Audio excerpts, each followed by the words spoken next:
This is WRWK 93.9 in Midlothian. We're simulcasting from the High Point.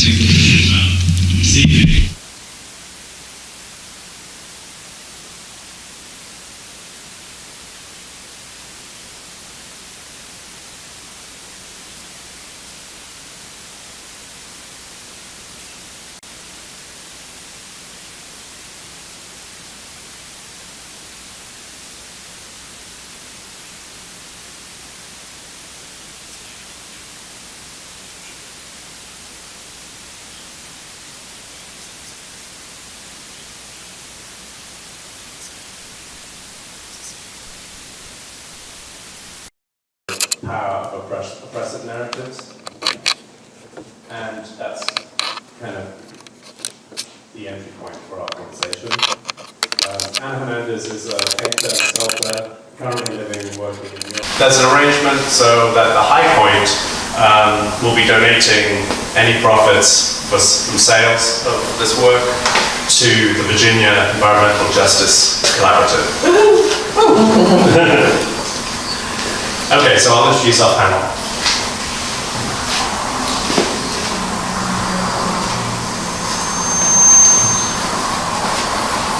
Hello, everyone. Hello.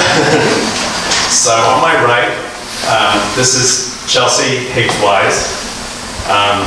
She's been doing a lot of organization recently, which she wanted to mention politically, and that is a clinical social worker and facilitator. She's also a narrative change officer to the True Racial Healing Transformation Enterprise granted by the Callow Foundation and implemented by the NGO Initiatives for Change. Next is Dr. David Salisbury, University of Richmond Associate Professor and Chair of the Department of Geography and the Environment. Recently, he received a grant from the Pan American Institute of Geography and History to research environmental challenges in the Amazon Basin. Right? This is true. This is true. Good. Did my research. Next to him, we have Dr. Mary Finley Brooke, Associate Professor of Geography and the Environment at the University of Richmond. She serves on the Virginia Governor's Advisory Council on Environmental Justice. He eliminated it last week. Yes. No more environmental Might get it justice. back. She also works with the Virginia Environmental Justice Collaborative and Southeast Care Coalition.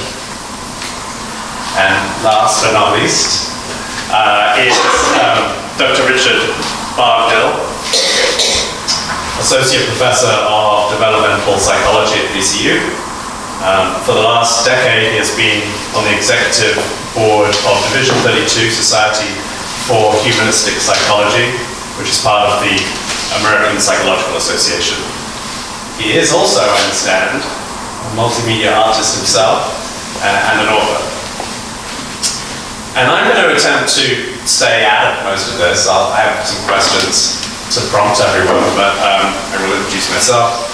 My name is Rob Carter. I don't really need to look at my notes, I guess. I did write down who I am. I'm a visual artist. I make photography and video and installation and that sort of thing. It primarily focuses on plant science, history, and the environment. So that's my connection to all of this. And I also teach at VCU in the Art Foundation Department and the Photography and Film Department. So, let's take it away.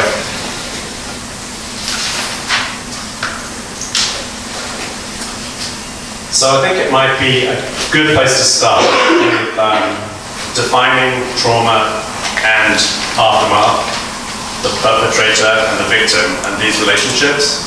So I wanted to start with Rich over there. Can you help us to understand a little bit about those who perpetrate violent or antisocial acts and why they do it? I think what you see with the perpetrator is that there is always some sort of power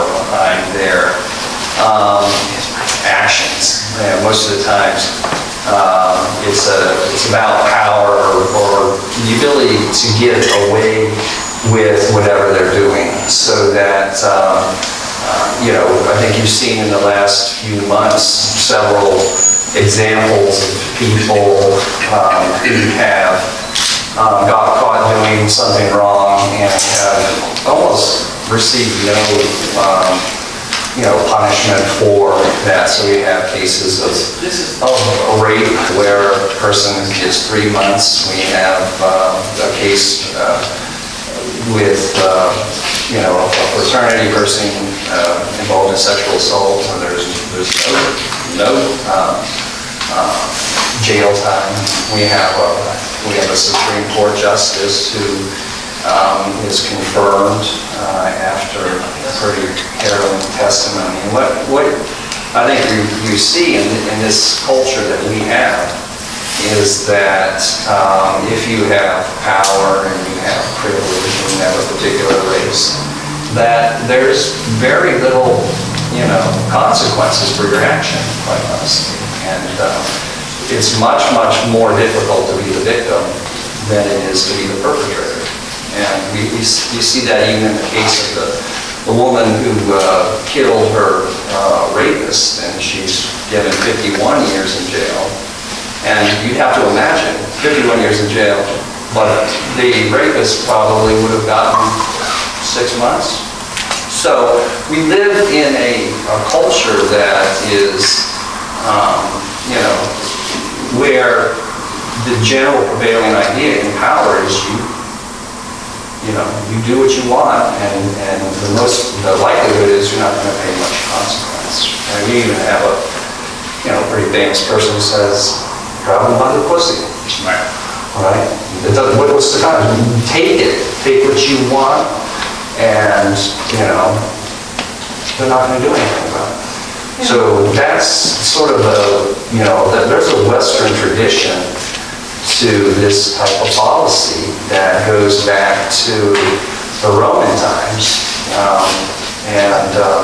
So I think one of the things that Western culture has a habit of, don't ask for permission, ask for forgiveness. And you see that today playing out in people talking seriously about what does consent mean.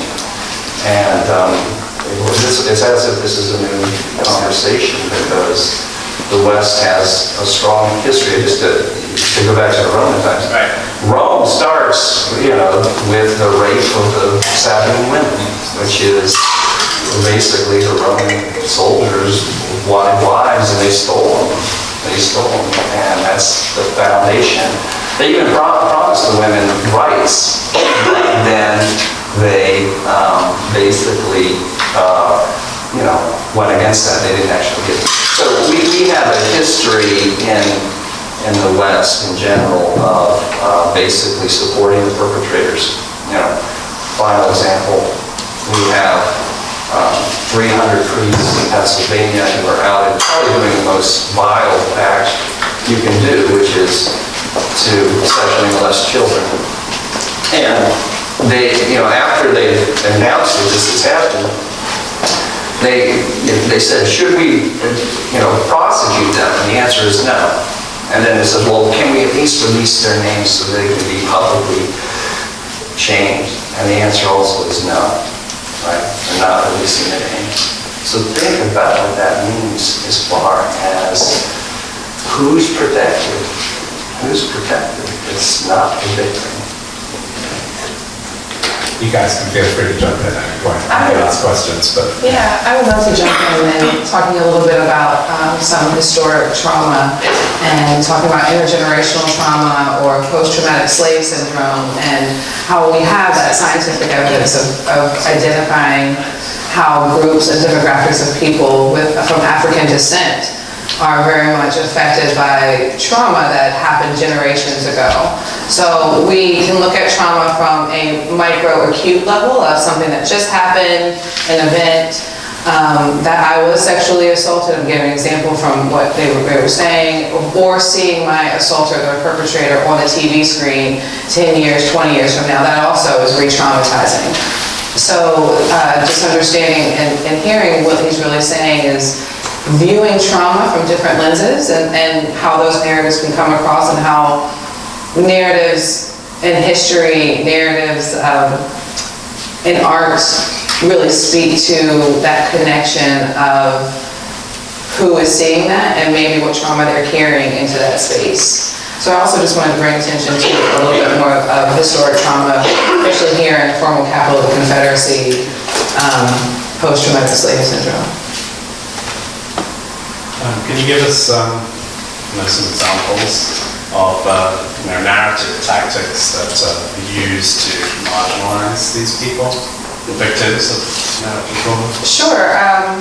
Well, first off, we just don't say their names, right? We talk about and whose name we use. And so I really did want to lift up Centonia Brown. She was the young lady that was sentenced to 51 years. So making sure when we describe those incidents that we say their names.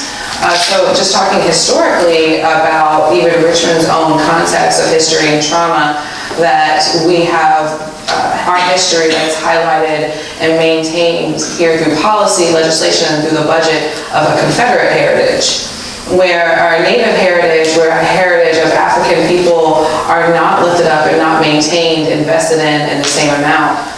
I am a person, I do a lot of the trails of enslaved Africans down by the docks. I do those history walks, and a big part of what I do is pushing the narratives of what we do know, what we've already heard versus the missing information about that Virginia and Richmond specifically is the #1 for the downriver trade. So when we talk about our history and our trauma, no, we may not hear a lot about mob lynchings and the era of terror for Virginia, but what we will hear, what we haven't heard, but we should know, because what's been left out of the dominant narrative, but the counter narrative is talking about that Richmond, specifically in Virginia, has always had a reputation and history of separating families, of using power to influence control through when a slaveholder would tell their enslaved Africans, hey, if you don't listen to me, if you don't follow the rules, I'm not going to lynch you up. I'm going to actually just sell your family downriver. You'll never see them again.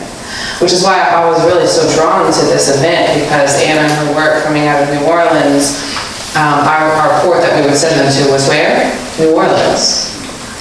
So there's a history tied to Richmond, especially with people of color and separating families, of those narratives that we see. And can I just ask in the Richmond, in this room, how many have ever heard about the downriver trade in Richmond? Just a few hands. So it's those narratives that are not part of our dominant culture, our dominant history, our history books here in Virginia. I know Melanie Buffington at BC is doing some great work of just finding when Virginia intentionally took out what happened here with Native culture. The intentional taking out and burning of records to really be able to gather how many Native persons were here versus clumping them all together with African people. So it's either white or non-white.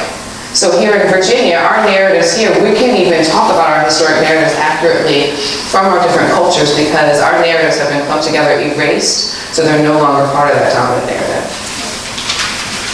Which is all traumatizing, right? Right. Because we don't see ourselves, right? We see the history that continues to oppress us. It's traumatizing. Absolutely. Well, maybe we can bring in Dave at this point and talk a little bit more about Anna's work and the narratives present in the context of her pieces. David's laptop's gone to sleep, but it was showing the locations of all the sites that inspire these paintings. So how do these images inform us of what's going on? Well, it's interesting to think about your comment about naming the victims, right? Because in a sense, the pieces of art that I really focused on were the 11 pieces that you can actually geolocate in space in the United States, which are sort of these right here, or on this side. And then this one here, you go forward here, there's a few in the smaller room as well. And so looking at these have names, and they have names that are associated with the shale clay formations, the shale organic rock formations that hold natural gas. And what's interesting about these pieces is they also have state boundary lines, which you can see if you look carefully. For example, might be able to pick out West Virginia, Pennsylvania. In other cases, you might not be able to pick out exactly which line it is. But Olivia, can you raise your hand? One of our students in the spatial analysis lab, environmental studies major, helped locate where these places were, roughly. Now, they're located here as a point. But these are obviously, some of them are massive shale formations that spread across state boundaries. And so this just gives us a general hint of where they're located, but it kind of helps us locate them in space. And when we think about these are sites of fracking. Raise your hand if you've heard of fracking. Good. It's good to know what fracking is, okay? Because fracking, many people see it as something that is fundamentally harmful, in that you're penetrating the Earth's crust, digging 4,000, 5,000, 8,000, 15,000 feet down to extract gas, which is in these loose organic shale formations, which could not be brought out simply by a vertical shaft, but you have to do horizontal drilling and then pump water and chemicals in to expand and release gas and then bring it up through the earth all the way to us so that we can use it, or so that we can export it to some other place around the world to use it then.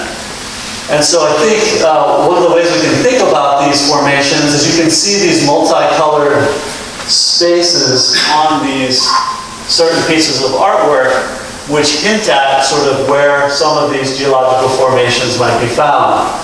You can also see some nails which are driven in, which might hint at the horizontal penetration marks. But what's not represented, at least not visibly, but is certainly alluded to, is the horizontal implications of those penetrations. And the fact that many of these nails are old, I think, is fascinating because it brings to mind this idea of infection, right? Of harm that goes beyond the point of penetration, but that spreads throughout the whole organic mass, which, if we're looking at sort of a Gaia hypothesis of the Earth as sort of a living, breathing thing, kind of gets us to this idea of organic victims.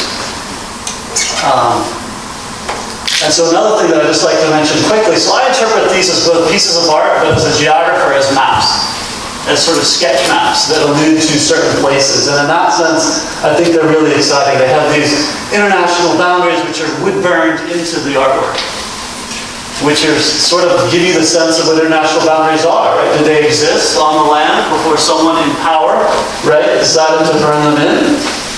Which gives you that sense of the victim and the perpetrator. We've talked about the shale. We've talked about the sites of penetration. But one of the things that critical cartographers do when they look at maps is they also look at what's not present.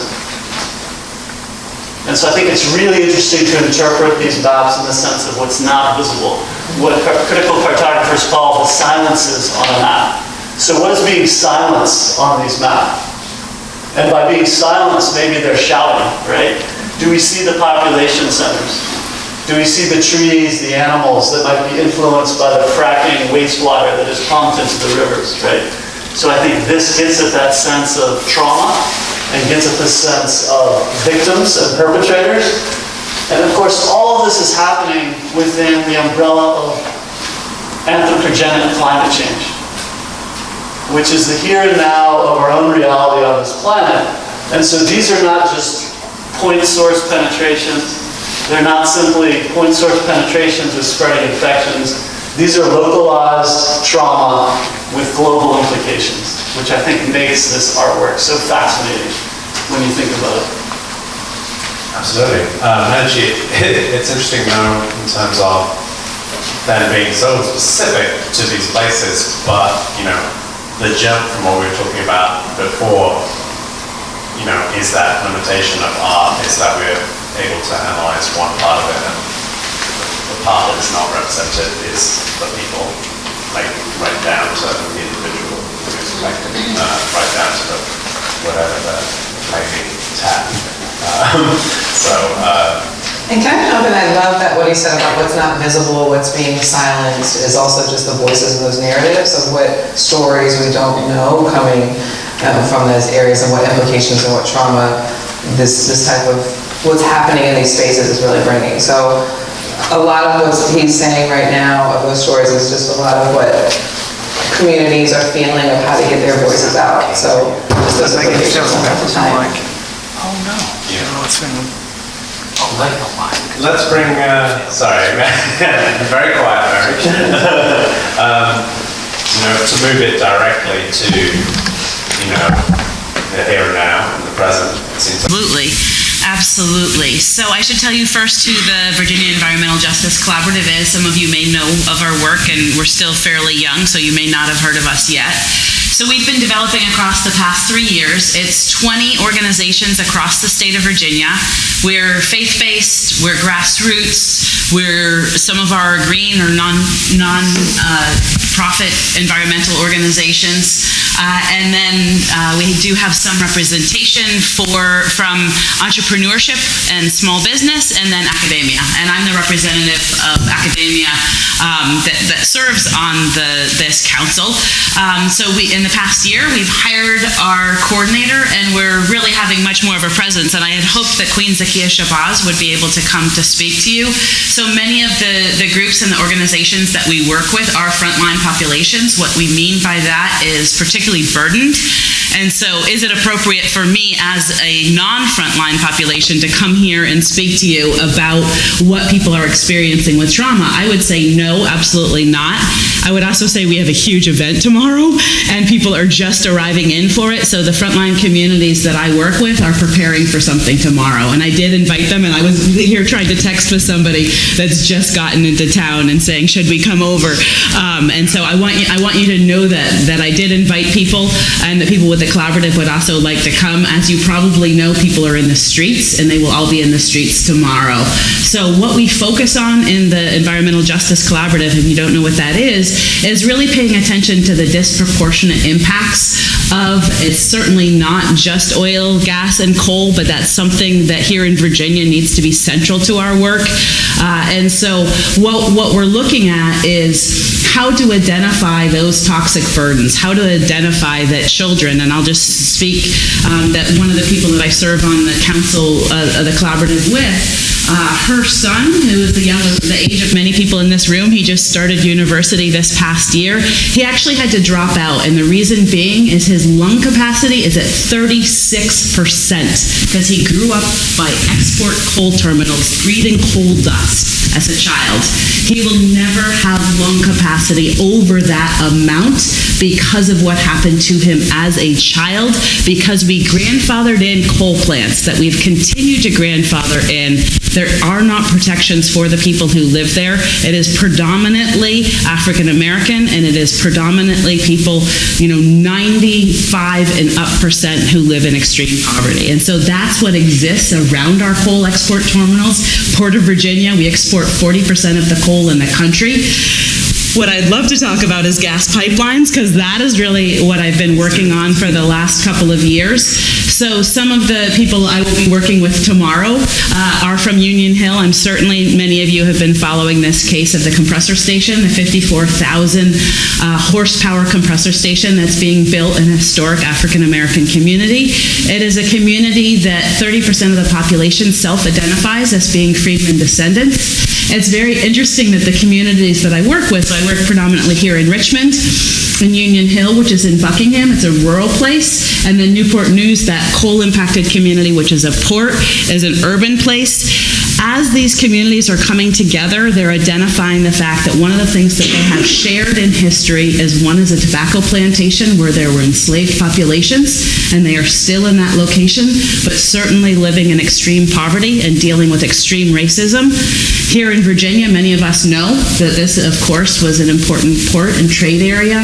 We know with the Confederate, with the monuments, with many of the conversations that go on here, that this is a site where people are not coming to terms the way they need to, but certainly beginning to understand that we absolutely need to do a better job with addressing this history and dealing with the racism. And then in Newport News, that was, of course, another major port, like New Orleans. And so we have one of the major ports here in Virginia, and we need to pay attention to that. But it's been interesting to have people from these communities talking to one another and be able, one community who has been using that terminology of freedmen, descendant, enslaved populations, having that narrative, that conversation with people in other locations where there can be some power in that, where it's been something shameful and something that people have been uncomfortable talking about, but coming from populations themselves, they're saying that this is something we do need to come to terms with, particularly because we see the transition from coal that was cited in the same communities and moving towards natural gas that's cited in the same communities, and it's happened so fast in terms of natural gas that I think a lot of the narrative that was around it was that it wasn't an environmental justice problem, that it wasn't cited in low-income communities, that it wasn't cited in communities of color. And I think that's part of that invisibility, that we weren't even seeing the patterns of where citing is occurring. So I could talk about that more, but maybe that's a good start. No, absolutely. I mean, this is, yeah, it's interesting in terms of, we've got the sites of like environmental earth trauma, and then, but then which there's sort of it's a different conversation in terms of limiting and controlling that, but on a more local scale, this is very, very specific, and actually wonderful that you can, I think, really make a difference in this example, which is kind of exciting. Can I jump in? Oh, of course, yeah, please. So related to that, first of all, I want to point to this small room to the side, because one of the artworks in there is concerning coal ash, utility industry sites of significance, and it's the layout is the state of Virginia, so it's definitely relevant to what Mary's talking about. And I'd also like to point out that, again, that the work that the Virginia Environmental Justice Collaborative is doing is not Virginia-specific. I mean, it's Virginia-specific, but it really represents a national and even a global movement where people are calling and talking to Mary, who are, what is it, Al Gore, who tweeted? And Karina Gore, yes. Yeah, Karina Gore. So these are frontline communities of more than just a regional movement. These are frontline communities of a global movement, and I think that again touches to the context of the work that we're surrounded by. Well, the pipelines are perhaps, I mean, the point of them is to link the world with gas or oil or whatever it is, but as in doing so, they are taking on everyone, and I think that in the past, the pipeline gets built to a certain place, and then that community has to deal with it, and they get past that, and they deal. But I think that more and more people are approaching it as more of a national and global issue, and one that everyone can. It's the same problem, just in lots of different places, which so that I think is changing. Yeah, and I hope it is. I hope it is too, right?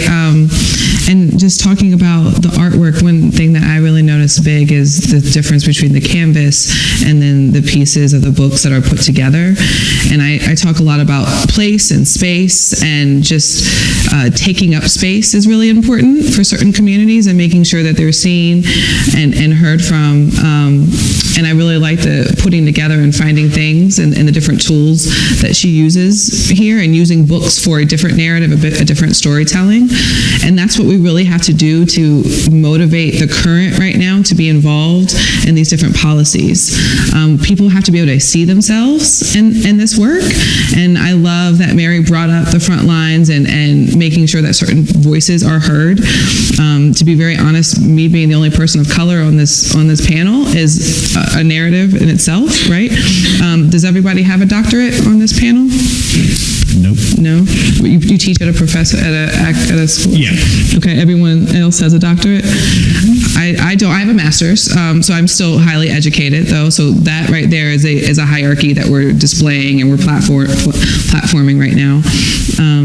And so just really talking about connecting these different narratives to what's going on globally. We have to be able to understand it's not always just racism across the world and conflicts of divide. It's about ethnicity. It's about religion. So understanding the context of hierarchy, right, and even creating your own hierarchy. And I love the disruption of the art of making something beautiful from rust or nails and coming together. And that really is what a community is, coming together with different organizations. And I know about this Justice Collaborative. I've been organizing with a lot of the front lines with them all weekend with the Resign Northam. I don't know if I'm allowed to say that, and we're kind of dancing around that right now, but yeah. I'm usually that disruptive voice that's going and saying, I'm calling for now Ralph Northam to resign, and a big part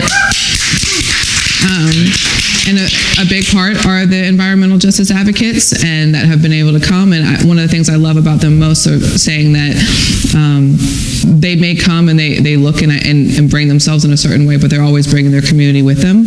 And what's really happening right now, that we are always, that tie and that alliance here in Virginia is racism. So that's a big part of when Union Hill came to Richmond and we wanted to tie in our movement to the Coliseum and to Dominion, it was, you know what we all have in common? Racism. But understanding that the root of racism and policy has now trickled down to a class issue, to different hierarchies, and it's manifested differently. So just the space taking up, and that's why I thought it was really important for me to come and also bring it in the room of what even hierarchy we are platforming right now is really important to put these narratives forward. Absolutely, yeah. Yes, I think we all pretty aware of this, the way this panel breaks up. So it's a little unfortunate. It would be nice to have, someone on the ground who's experiencing this kind of trauma. And these panels are fine. I'm always a person that uplifts academics and provides those spaces. Like, this is a team effort by all means. Like, we have to be able to work together to get this done and understand what everybody values. Just unfortunately, we haven't valued the tools of frontline folks to the point where we're inviting them to panels and to sit on and real platforms that come in media. So that's just one of the part of what art really brings out, is that uncomfortableness of what we have to grapple with and think about when we see a beautiful art piece that's made of rusty nails. And what that brings out of us and the beauty of that. So There's nothing to make anybody uncomfortable with. I think that we're all here for a great reason and topic, and yeah.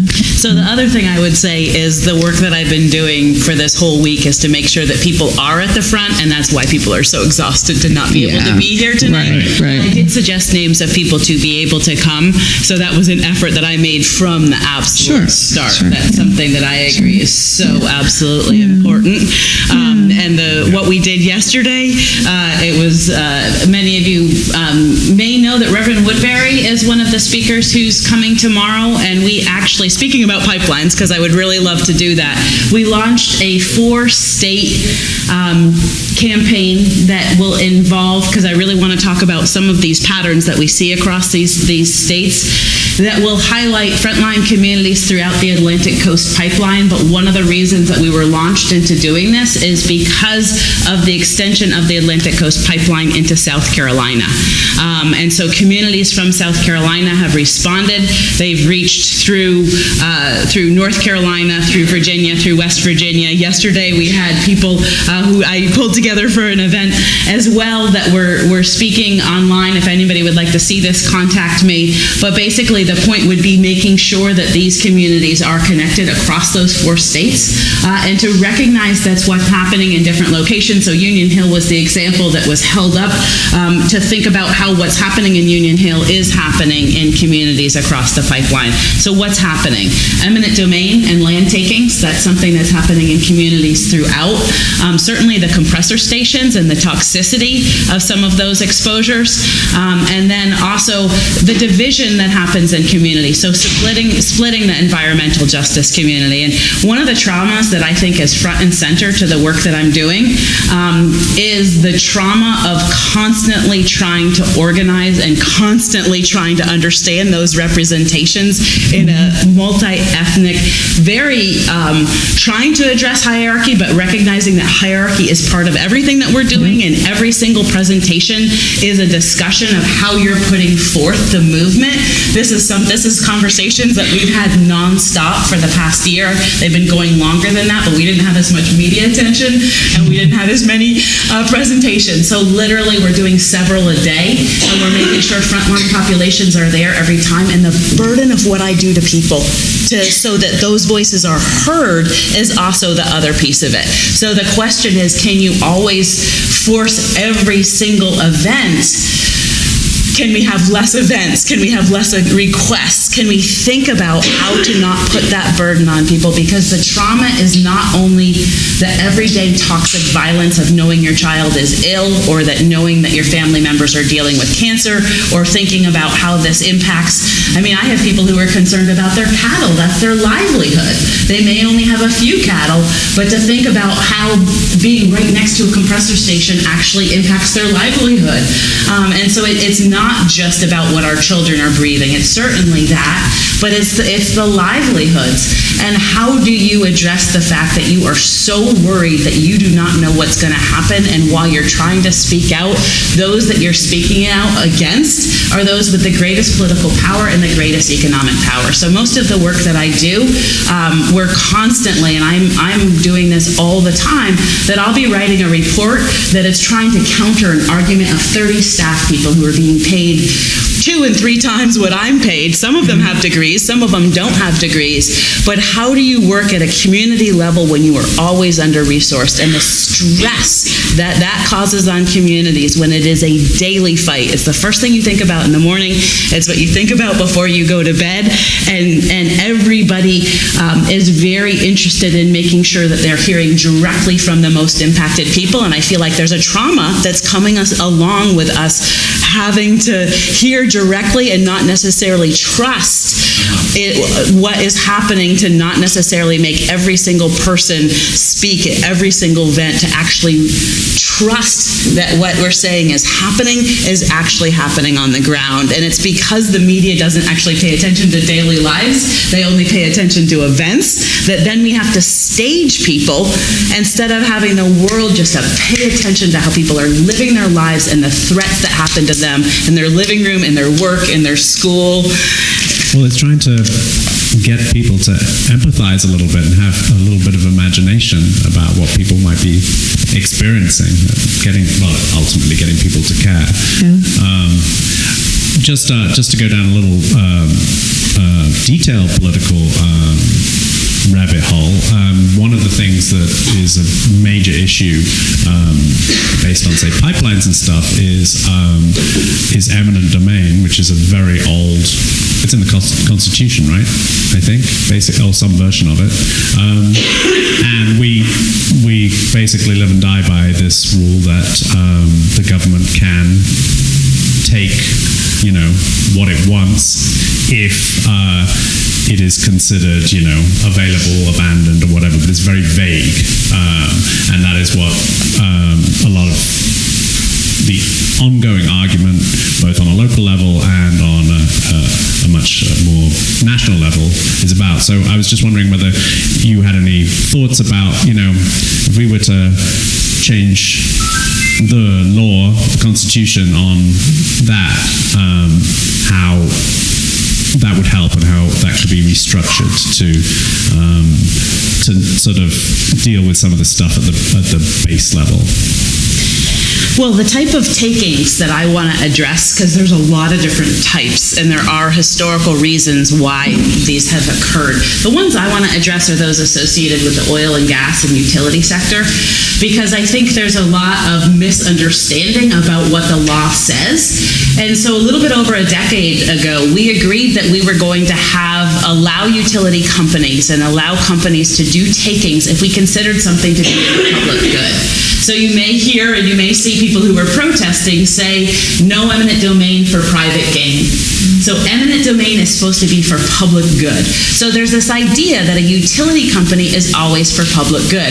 Well, let's unpack that a little bit. Let's just talk about Dominion Energy, for example. Let's just talk about these pipelines. So what about this is in the public good? There's a question of whether the pipelines are necessary. In fact, one of the Federal Energy Regulatory Commission decision makers actually said they're redundant.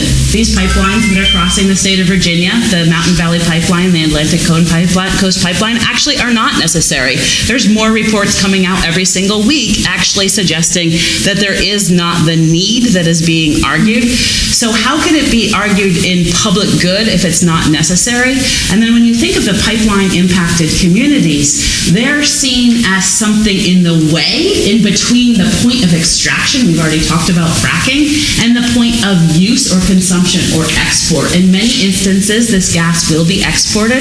We know there's a bi-directional flow from the Transco out of Cove Point. We also know that Cove Point is backed up with contracts for the next 20 years.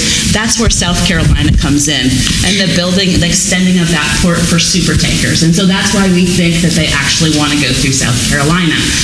But what about this is for the benefit of that local community? If you think about all of the communities in Central Virginia that have come out very strongly about these pipelines, they cannot tap that gas. It is millions of dollars for their municipality. They have zero access to it, and many of them live in such rural areas that they're considered such a non-profitable market that they will not even, Dominion will not, it's Central Virginia Electric Cooperative. It's not even Dominion. Dominion does not see them as a profitable segment. They do not supply them with gas. They will receive no gas from this pipeline, so they will receive all of the contamination. They will be the site where it's passing through, but there is no public gain for that. And so one of the questions about eminent domain, whether it's for private, for profit, or whether it's for public good, is can it be exported? So some of the ways that we made decisions about this is we decided it was going to be okay to call it public good if they were exporting to our free trade partners. And then we extended which it out. public are we talking about? That's the point, right? Exactly. Yeah. Whose benefit? Who is profiting from this? Is it helping the populations where it passed? Is it helping the people in this room? Do you know the Atlantic Coast Pipeline will be paid 100% by ratepayers? Everybody in this room is probably a ratepayer. I am a ratepayer in my home, and I am a ratepayer in my work. That means 100% of the time, I am a captive supplier. There is no other way at this point, especially with the way that my house faces and my inability to use solar power because of that, and the illegal ability to use community solar in Virginia because Dominion Energy has lobbied against shared solar that is not something that they can control. So we do not have access to other types of energy. I have to purchase from Dominion Energy. I have no choice. I will be paying the almost $8 billion of the Atlantic Coast Pipeline that is violating the human rights of the people that I care very deeply about in Union Hill, and that I would do anything, and that there's other people in this room that feel the same way, including some people back there on the videos that I've been at many events with, where we're talking about what's happening there and how much we do not want to pay for that pipeline. Not only that, the people who represent us in the state level have agreed to have a 15% rate of return for Dominion Energy. So not only do we have to pay 100% of that pipeline, we have to pay for their profit at rates that are would not occur in this day and age, but they were able to hark back to a time where they were able to capture that. And the people in our government here in Virginia said, okay, Dominion Energy, we can have people in many instances, low-income communities in Richmond, low-income communities in other locations where they cannot afford to be paying for an unnecessary climate-forcing pipeline that's creating climate change, that's causing additional problems to their health as climate change occurs, and it's causing additional contamination in their communities, and yet they're the ones that have no choice but to pay for it. So I want to unpack this idea that it is public good and that we should be on the rope for something that's for utilities. There are other types of eminent domain, but I hope that that's the one, and there's many of us that would like to take on this issue.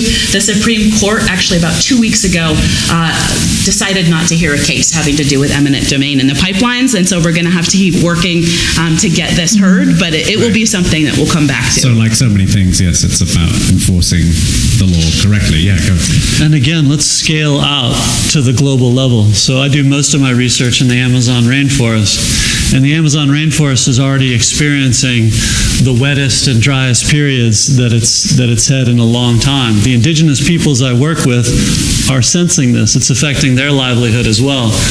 In 2015, when a handful of Amazon indigenous friends went with me to the climate change accords in Paris, they were there to share their voice, and they were sort of on stage. It was a staged event. Luckily, they were very aware of why they were there, and they were very willing to participate because they wanted their voice heard, and they realized this was one of their few opportunities to do so in front of a global audience. So we're talking about localized resistance, we're talking about regional challenges, we're talking about the United States, which is now the largest exporter of oil and natural gas in the world. This is something that wasn't true in the past, and we're talking about narratives, global narratives about sustainable futures that our children and their children's children are going to have to wrestle with during their entire lifetime. Absolutely. What's the name of the wonderful Swedish girl that's speaking out? I can't remember. I should look her up. It's Greta. Yeah, that's right. Is she Sami? She's just been lecturing adults. She's like, you guys are not fit to, handle the environmental issue. Exactly. You are not. She said you are not mature enough. She's like 15. I think she's 16. What do we think? We've got some folks back there that are 15 and under. What do you think about how the adults are taking on the climate crisis? Let's hear from the back row back there. No comment. No comment. Yeah. Well, I'd like to go for a minute back to Richard and ask, like in more of a psychological sense, which is actually the thing that I really am baffled about, is really, well, partly about bystanders and involvement and in perpetuating these problems, essentially. Why do people do this? That's a very, very open question. I think that probably a lot of businessmen recognize, probably deep down, that this is wrong in terms of environment, but then you could be talking about some other form of, actual violence. But can you talk a little bit about the reasons? Psychologically. Okay, I think we're in a very interesting age right now where it's very difficult to know the truth, and we have people who are saying things like climate change isn't real, and there's they have a good number of people who seem to believe that. So, the fact, I've been joking about the polar vortex, but,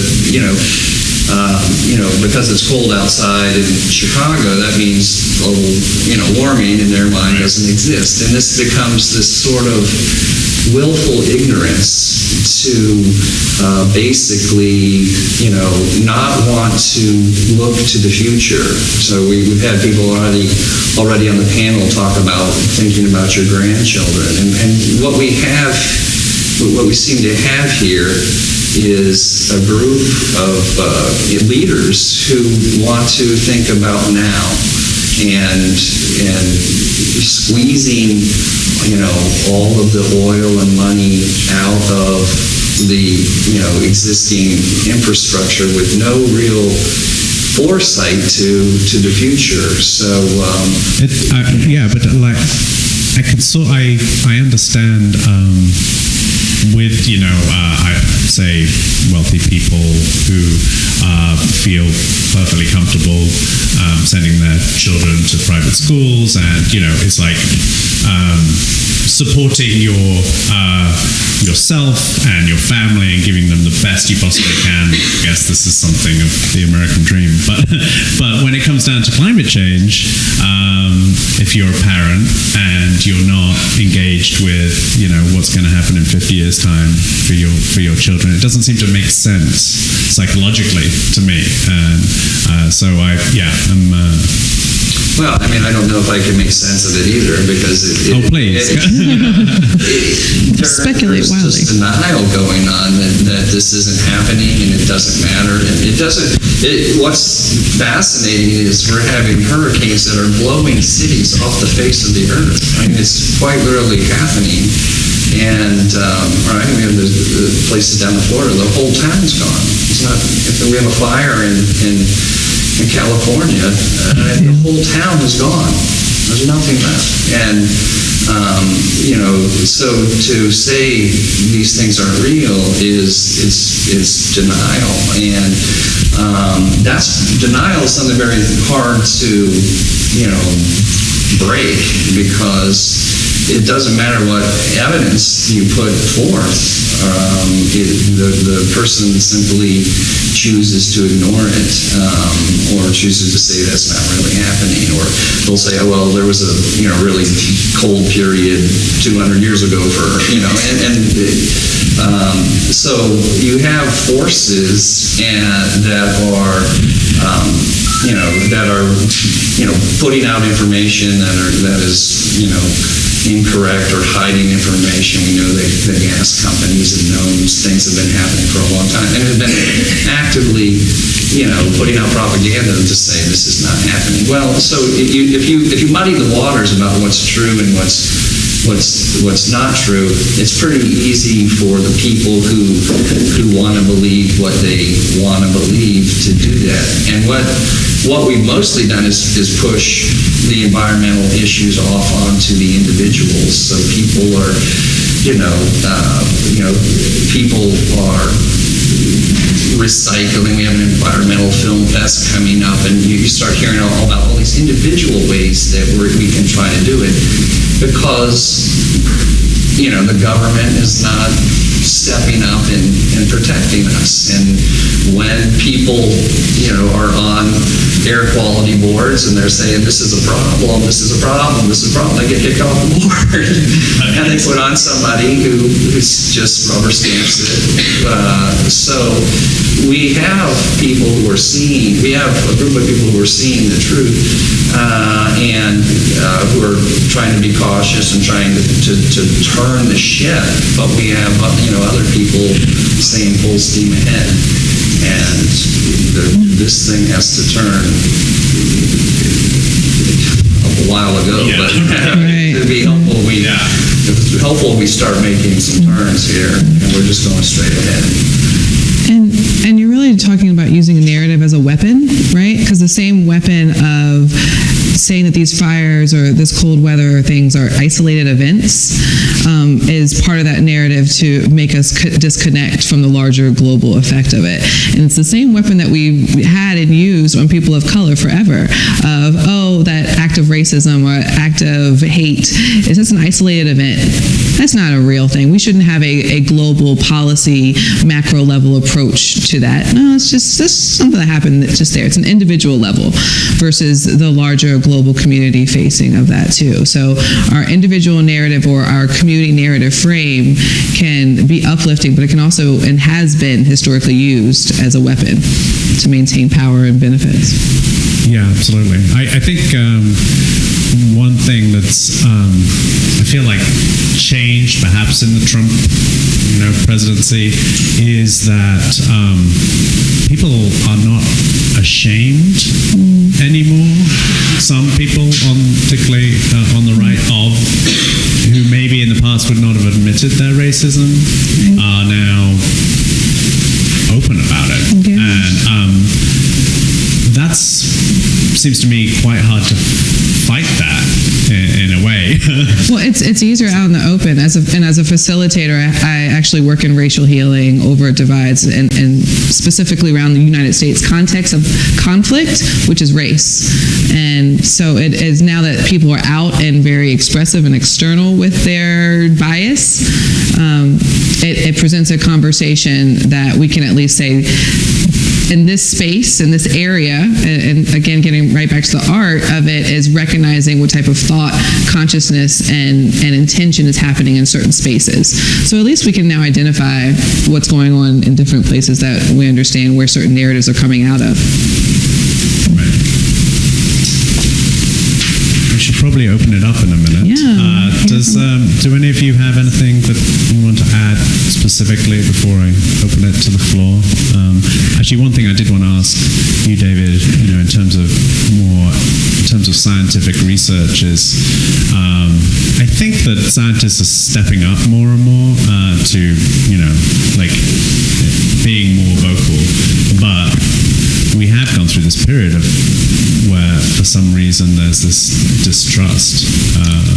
And what do you think we can do to change that? Well, that's a great comment and question. Scientists have never been quite so called out as they have been in the last couple of years, and we have a lot of scientists at the University of Richmond. There was a science march, right, to talk about science, and scientists who have historically been objective researchers are being increasingly drawn into the fray, if you will, and are becoming less reluctant to share their voice about how their science connects with real issues. But it's a challenge because the scientific method of inquiry is about objectivity, and it's difficult to construct an entire career on objective research and then be called out as being subjective, and then be forced to defend your objective methods, which in itself is a subjective exercise, right? Right. So I think it's very challenging for scientists, and fortunately we have a lot of courageous scientists who are working as hard as they can to translate their work into mediums that are more accessible. And that's actually one of the things. So I have several students here who are in a class, and we asked them to read some of the most cited and most publicized scientific articles on climate change, and the assignment was to distill that massively complex scientific article that was published in the top scientific journals into a one side of a sheet of paper that could be used to explain it to the most humble person you could find on campus in terms of their titles, right? And this was a real challenge for the students. But they made progress, and this entire semester with the senior seminar, we're going to keep working on it because this is what needs to happen. Yeah, and what a challenge you guys have, because now it's almost like you need to make it into a meme, right? You don't even get a whole pager, right? Yeah, like exactly. Seriously. 140 characters. Right. Yeah, this is true.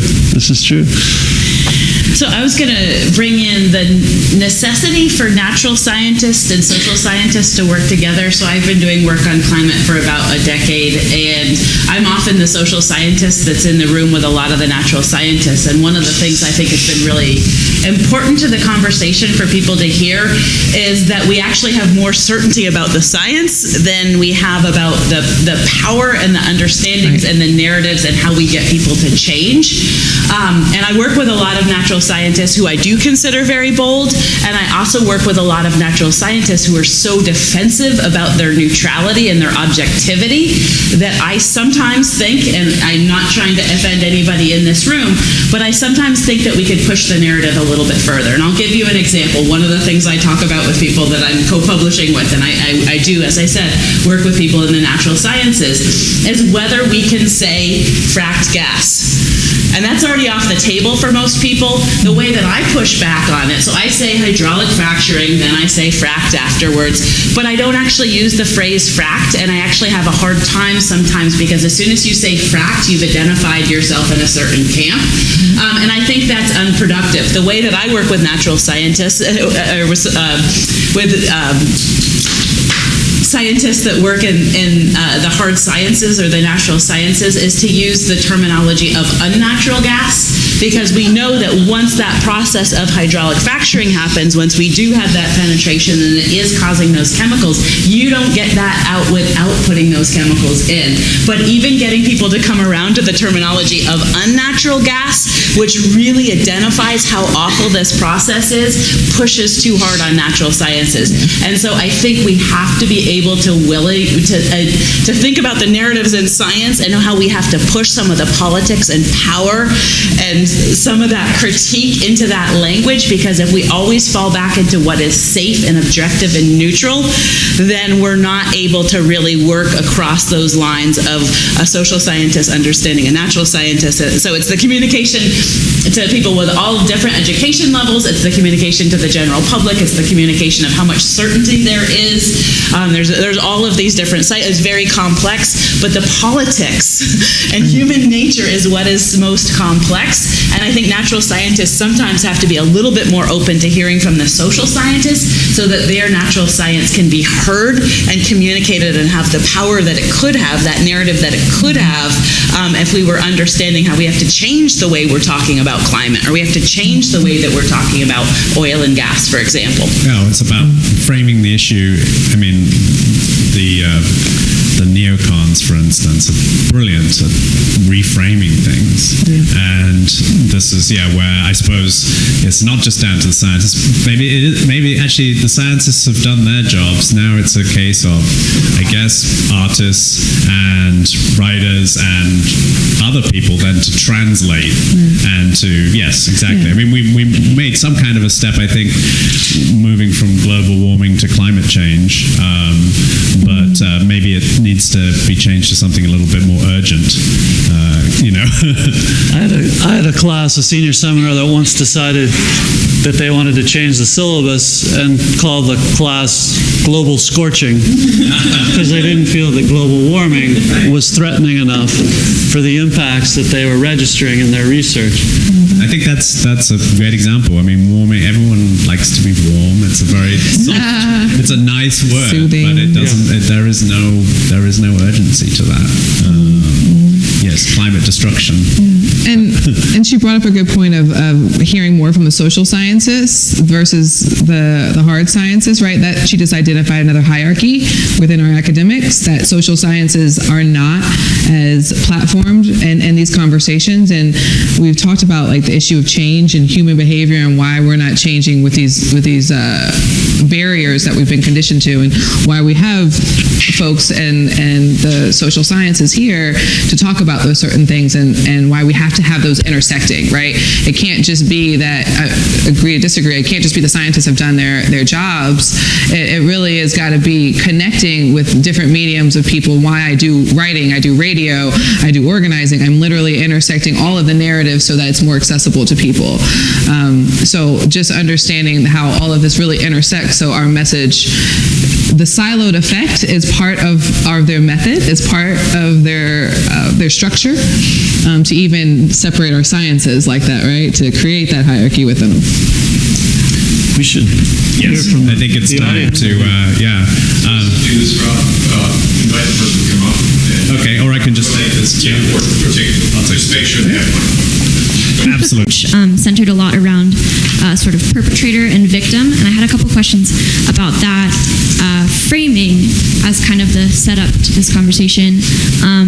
Why victim was something that resonated as a choice of terminology to use rather than what's commonly thrown around as survivor for certain types of violence, and that it feels like something that, as we're all facing the climate crisis, we are surviving it, and it is a matter of survival. So I think that's an interesting choice to go with victim, which has sort of terminal feeling to it.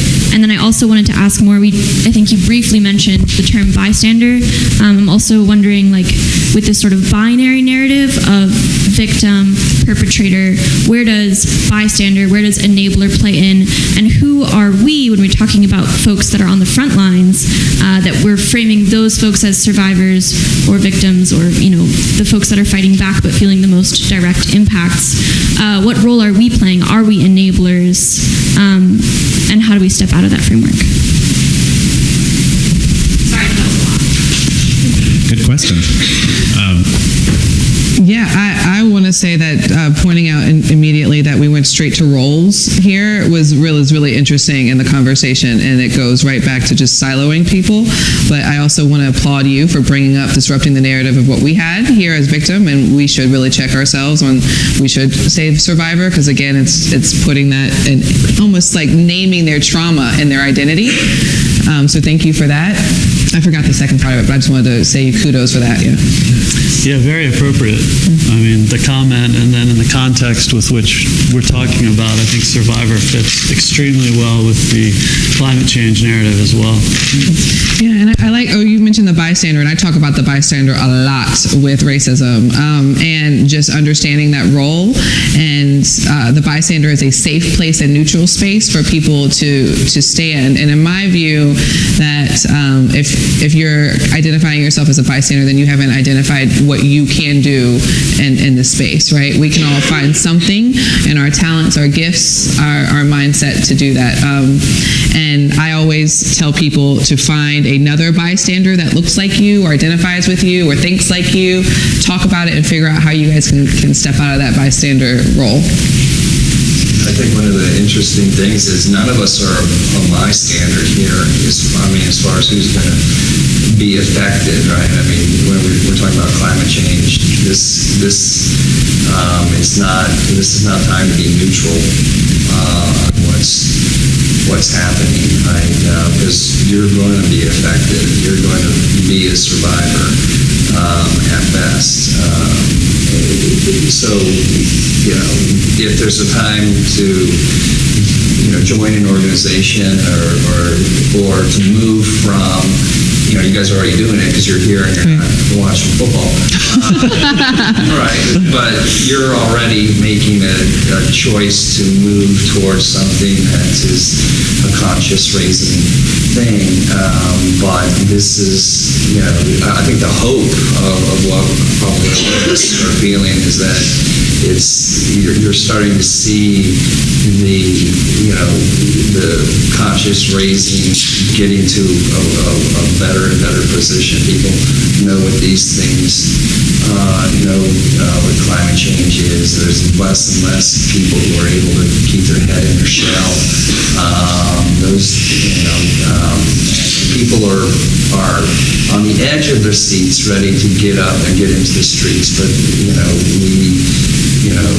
whatever we can do to encourage that transition from bystander to activist, I think that's what this panel is hoping to do. Encourage you to make that step. So I also want to be positive on the fact that people are making a step, and showing up and having these conversations are certainly one, but I want to take it a little bit further and say we're all enablers, we're all bystanders, every single one of us. And so if we talk about the enabling, I mean, the same way we need to talk about, we're here, we want to call out environmental racism, we're also all racist, and we all need to come to understand that that's a process. And sometimes we give ourselves a little bit too much credit, and we think because we're starting to understand, or we've done something that maybe isn't as bad as it might have been, that we've actually done what we need to do. And so I would say we're all enablers, and I just want to talk about the gas economy. I mean, that's where we get our power from. And I know, and then some people will say, well, I drive an electric vehicle and I've got solar panels, and I know people are definitely making those changes, but our consumption levels and the way that we're able to just not pay attention to what's actually going on around us, and yet yes, climate change impacts everybody, but boy, it impacts people very differently. And I can already think about people. So I work in Central America. That's where my husband's from. That's where he is right now. And I know in Central America, the people who are coming on that migration, I know the violence that people live with. I know the United States was responsible for a lot of that, but I also know our greenhouse gas emissions. A lot of the people, why people coming from Central America are fleeing is not just the violence, it's because it's crop failure. And they've been migrating in and out of different countries and in and out of different regions trying to hold it together, and they can't.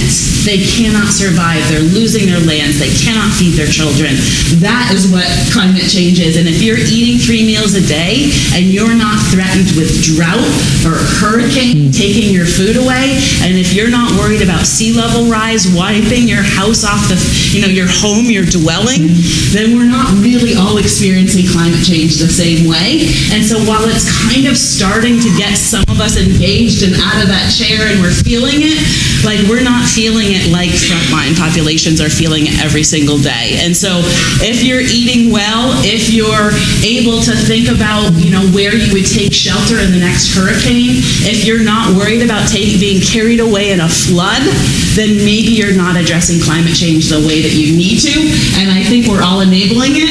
And some of the things that we aren't willing to change are our consumption patterns, our food patterns, and our transportation. And those are all huge in driving this climate crisis. And so as long as we're, eating our hamburgers and driving in individual cars and, think that we can have whatever we want or fly wherever we all want to for whatever, even conference, even presentation, I personally think that we're not making those changes that we really need to be taking at the level we need to be taking them.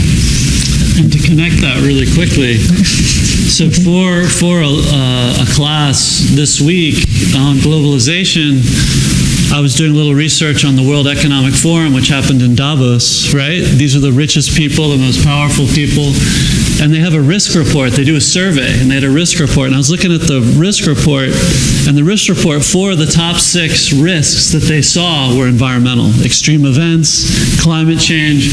So it's really interesting to see us talking about this, and also to realize that at the very highest economic, political conference, right? And who knows how much greenhouse gases were burned to get there, but they're talking about climate change, right? They're talking about climate change as a threat to the political economic system on which they all depend. And so they're not ignorant either. And so that's interesting to think about how awareness is certainly growing, but awareness is not action. Did you want to say something, Chelsea? No. I was just going to add that I think that one of the failures of the media has been to not tie the migrant crisis to the environment. So that's an interesting point to bring up, because I think that would, and we're in a dangerous situation where it's polarizing people more, and there's that sort of sense of like, I'm all right, Jack, and I'm gonna let's pull up the drawbridge kind of thing. But this is all affecting everyone, so it's really missing the point. And you mentioned the media. The media could do a lot more in things. So you said one thing, the media is missing a lot, and that is their role, it's a responsibility, and even on us in that work and holding them accountable, what they should be reporting with the facts is part of this as well. It's just a missing narrative of the role of our media. Yeah. Someone else have a question?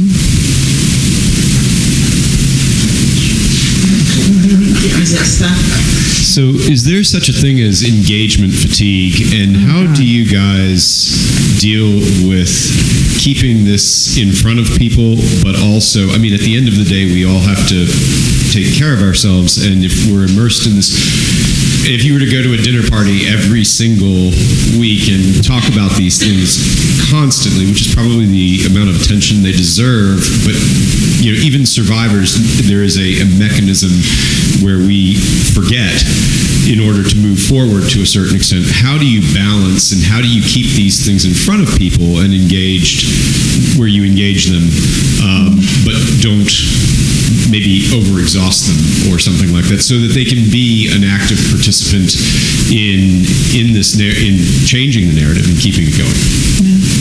Community building and community organizing is definitely a skill, and understanding and nurturing people's needs, talents, and personalities. Talking about engagement fatigue is absolutely real. And it comes on every level, right? Because if you're engaged, then you're doing work for free, because we don't get paid for this most of the time. But the solution for this, and what I always tell people, is to make sure you're building your team. I like to organize, and I usually surround myself with people that I can call you when a crisis happens with the policy, but I can also just call you when I want to hang out. And it's surrounding myself with those types of teams and working with people. I can do that on an intimate level.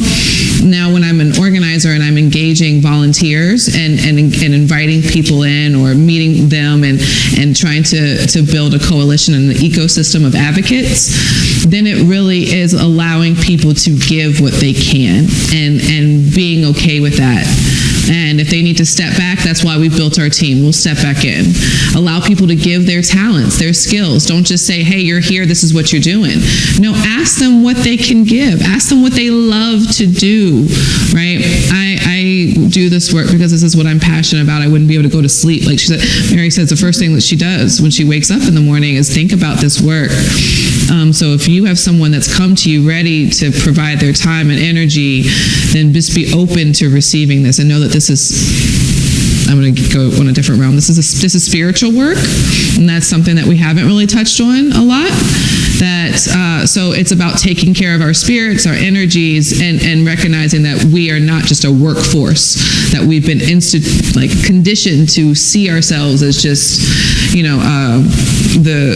been organizing all weekend. I'm so sorry, my brain is so mush, but it really is just like a pipeline of just doing the work. And so we have to even organize differently if we want to see that come out differently in our policy. So it's about meeting people where they are, inviting people with their gifts, allow them to step back when they need to, and being kind to one another.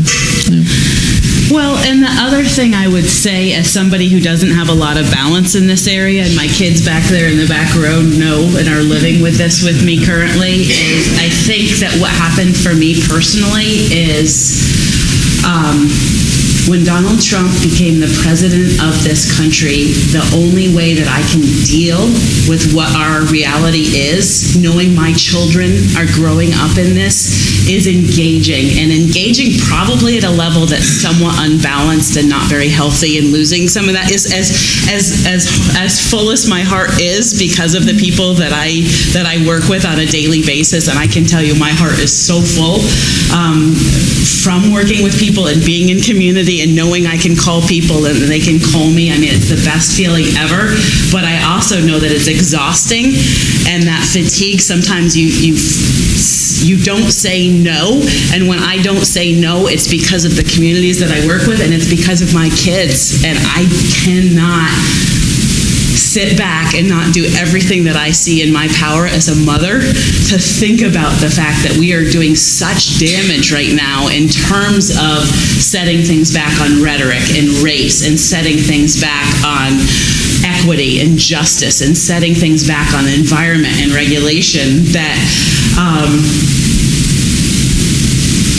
sometimes that keeps people going, even though it might not be the healthiest thing in the short term. There's just certain things that happen. Like, for example, right now, what's happening in our capital city here with our governor, people are in the streets. No, could we do one more thing this weekend? No, we couldn't. My networks could not handle one more thing. But that doesn't mean you're not going to show up. That doesn't mean you're not going to push back when you have to push back, when you have to stand up and you have to say something. Personally, I'd rather be somebody that's screaming until I lose my voice than somebody who's not doing what I feel like we all need to be doing. And I recognize there's a cost. And my son was saying the other day, Mom, I can't wait till you get past doing this thing that you're doing. And I said, when you get done, then we're going to, he was like, he wanted to read books and he wanted to do all these fun things that I would love to be doing more of. And I said, honey, it's never going to be done. And I hope that that's not true, Teo. I hope that we're going to, move out of this political crisis that we're in. But I feel like we're in a political crisis. And sometimes, yes, we have to think long term. Yes, we have to take care of ourselves. But sometimes we have to recognize when we're in a political crisis and not be so desensitized that we're okay just doing our own little thing in the midst of what's going on. As someone who in the last couple of years has kind of had to take a step back, I'd like to speak to that a little too, because you can get drawn into activism in a way where there's something to do every day, and I mean, it sounds like you're right there, and that can be. You can maintain that for a while, but usually there's a cost.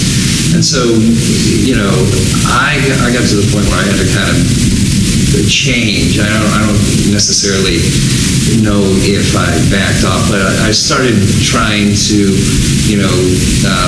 as an artist, make art that was related to topics. So, the last few years, the artwork has changed from something that was not, politically or environmentally relevant to things that are. And then you take your tools that you have and your talents that you have, and you can change them into something relative, or you can maneuver in a different way. So I have a few members of my research team here, and just in the last couple of years we started researching environmentalists around the world who have been murdered, and just trying to draw some attention and tell their story, because most of them are not in the United States. And this was something that people are like, as a psychologist, what does that have to do with psychology? But these are people who stood up as in an act of courage against corporations and stuff like that, and for all of us, in a sense, and paid the ultimate price. And they're nameless persons, so we're trying to draw attention. So that's something that there's an example of not being out in the streets as much as I used to, trying to take care of myself a little bit, but also still using your talents a little bit to say, hey, can I readjust something I'm doing so that it's still relevant and still making a progress, but I'm not sort of burning myself, which you can do. Oh, yeah. I love that you created your energy into a healing space, right? And that's really what it sounds like through your art, and why I love in these conversations that are centered and really founded in art, and seeing Anna's voice and what's come out through her pieces. So I know, and so I try, and people see how much I'm everywhere, because I kind of am, but I want to value what he's saying of people give different gifts, and you being at home and expressing yourself right there, that might be writing, paint, art, that's a gift that is in giving energy to this movement. So we all cope and deal and grieve differently. We also uplift and move our shift our spaces differently too. So I really want to bring space to that. Yeah, great. Yes, sir. Hi, I'm Ron Skinner. I'm with the WRWK, coincidentally. But my big thing is this moment in time, they say never waste a good disaster. The governor has stepped in a big pile of poo-poo, and we're all kind of watching it happen. And of course, the conservative elements would like to say he's the only person in history who ever did that. Of course, we all know this is true. But I would like to grab the narrative and spin it to, you want to talk about blackface? What about the DEQ hearings 3 weeks ago? That's racism in 2019. Let's talk about that. Let's talk about who's pushing racism now. That's a real issue. I personally have been posting that on Facebook. I think it's powerful. If we could all make the case with our representatives that, hey, I want to talk about blackface right now. I want to know what the governor did last week, last month. Why he's not able to talk about Union Hill, the pipeline, ever since he won the primary. I'm not picking on the governor. I'm saying the governor needs help to get out from under this big weight, call it what you will, this big this big blue weight, the Dominion building, the Dominion money, and our mayor's under the same constraints. I mean, I think it's time we just said, hey, you want to talk about racism? Let's talk about 2019. Let's not go back to somebody's yearbook and pretend that was a bad thing. No, the bad thing is right now, right here. Why would you build a pipeline 600 miles long and put the only pumping station right in the middle of a historically black community? They're carrying a point. These people don't matter. It's the narrative. It's the narrative of we dominate and you do a thing about it. We have to say, hey, we think we can.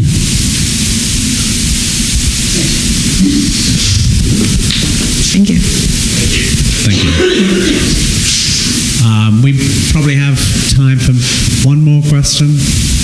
Okay. I didn't want to. Does anyone want to respond Yes. to him? I'm writing a Washington Post piece for tomorrow that's an exact example of that. If I can go home and get it finished and get it out tonight, you'll be reading it tomorrow.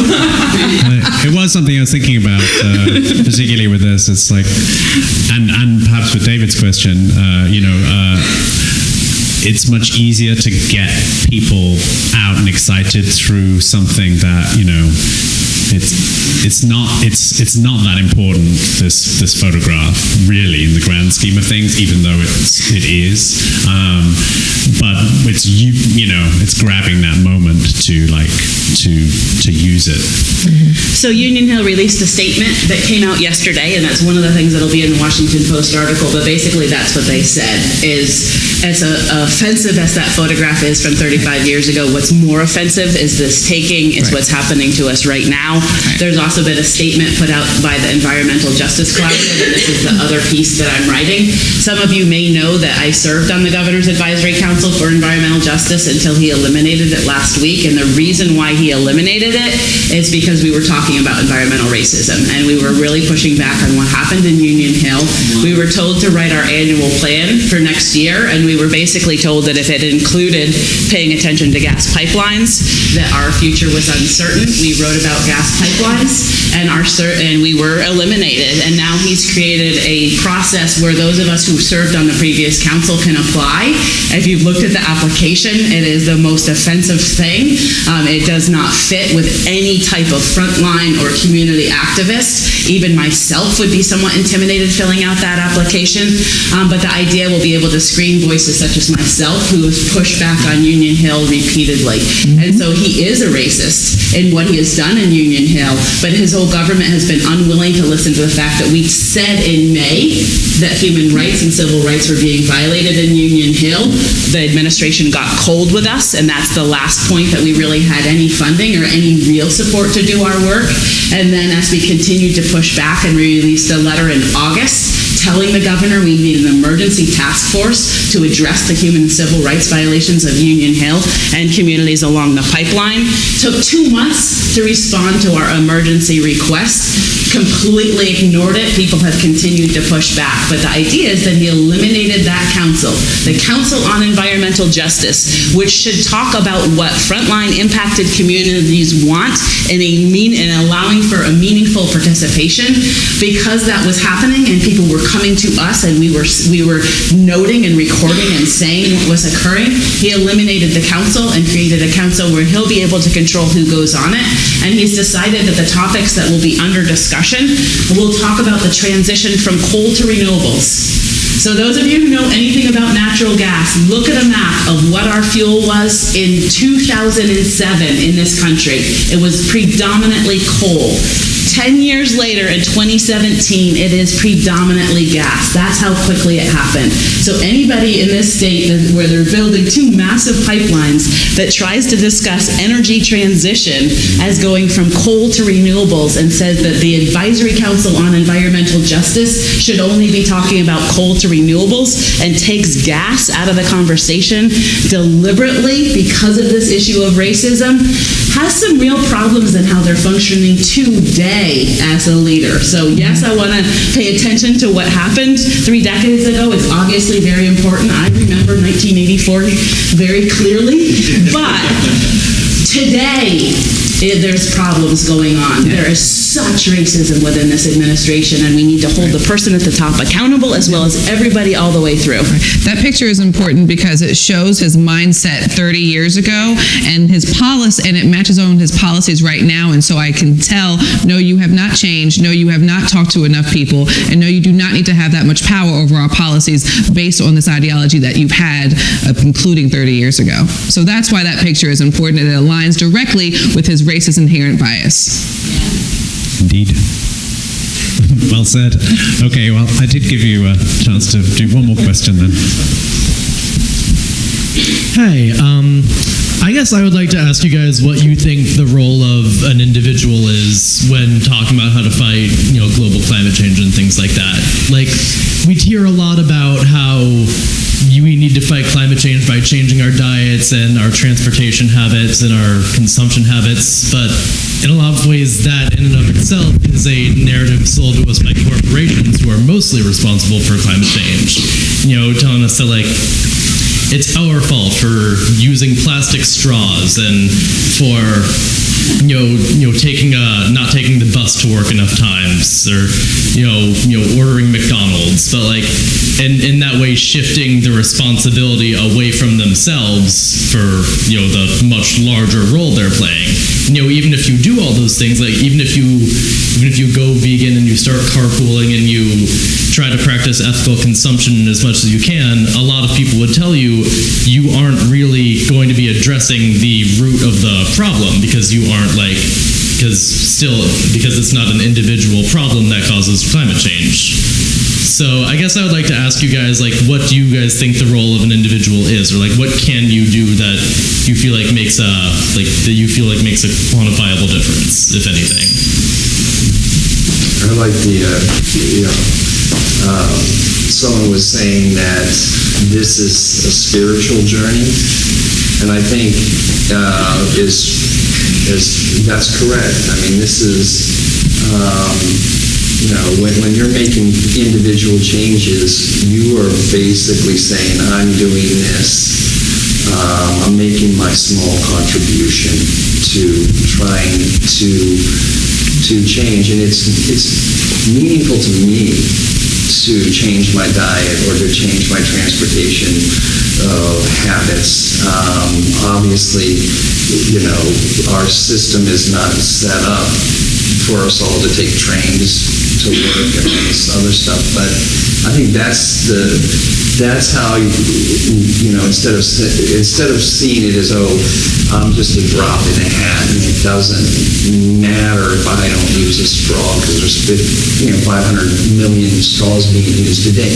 But so we can't look at it like that. I think you have to look at it like, this is my spiritual path, and I'm going to do what I feel that I can manage to change, and at least try. Because there's the people who end up with the idea, well, nothing I do matters, it's a much bigger problem.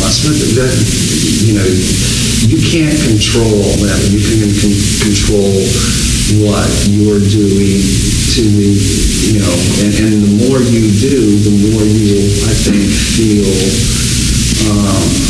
you'll feel better about it. That you're curbing the plastic, you're curbing these things. So it's a beautiful thing for you to do. And you also become an example to your family about why do you care about a plastic bag? Because this ends up in the ocean. Right? It's being blown around the street all the time. Where does that end up? That's ends up in the James River. And that bag ends up in the ocean. And you become, you're rippling. Your experience ripples. And it takes people, might take your family a while to see that. But it's not insignificant what you're doing. and I would just take the other side of that. That was a really positive way of saying it, and I feel that too. Like I feel that if I don't make those changes, I mean, I feel positive about making those changes. I feel good when I'm taking out my compost, even though sometimes it stinks and it frustrates me that I've got to go do that at the moment when I don't want to.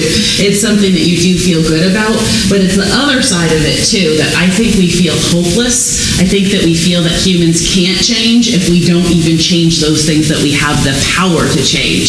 So on the days where I kind of slip up and I just think, well, I'm not going to do this or that, even though I always do that, you forgot your mug that one day, you forget, those days I feel more hopeless. I feel like I'm not even making the differences that I could make. So it's partially that, and it's also, as you said, the role model of the positive.